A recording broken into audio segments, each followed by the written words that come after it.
आप सभी के लिए प्रस्तुत है मेरी एक छोटी सी हिंदी कविता देश प्रेम। देश प्रेम।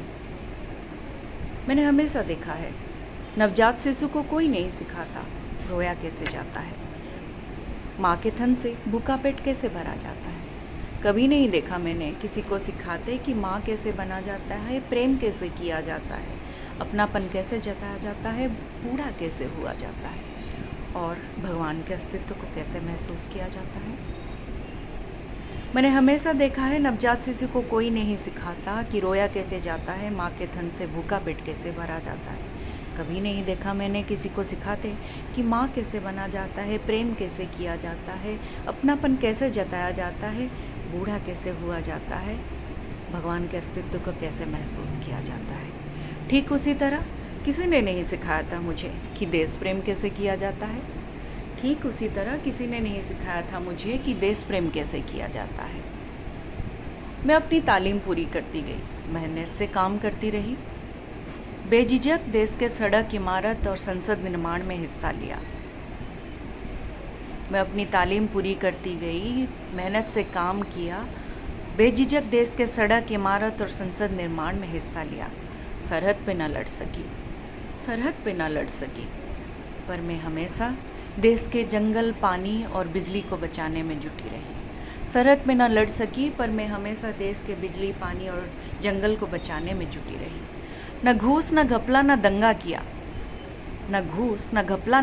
किया, और इन सब में लगा मैंने देश प्रेम ही किया। मैं अपनी तालीम पूरी करती रही, मेहनत से काम करती गई, बेझिझक देश के सड़क, इमारत और संसद निर्माण में हिस्सा लिया। सरहद पे न लड़ सकी, पर मैं हमेशा देश की बिजली, पानी और जंगल बचाने में जुटी रही। न घूस, न घपला, न दंगा किया, पर इन सब में लगा कि मैंने देश प्रेम ही किया। पर आज अचानक किसी ने मेरे इस सालों के देश प्रेम करने के तरीके को गलत ठहरा दिया और देश प्रेम सिखाने के लिए अपना विद्यालय खोल लिया। पर आज सालों से मेरे इस देश प्रेम करने के तरीके को किसी ने गलत ठहरा दिया और देश प्रेम सिखाने के लिए अपना विद्यालय खोल लिया। पर प्रेम करने का क्या कोई तरीका होता है? क्या प्रेम करने का कोई तरीका होता है?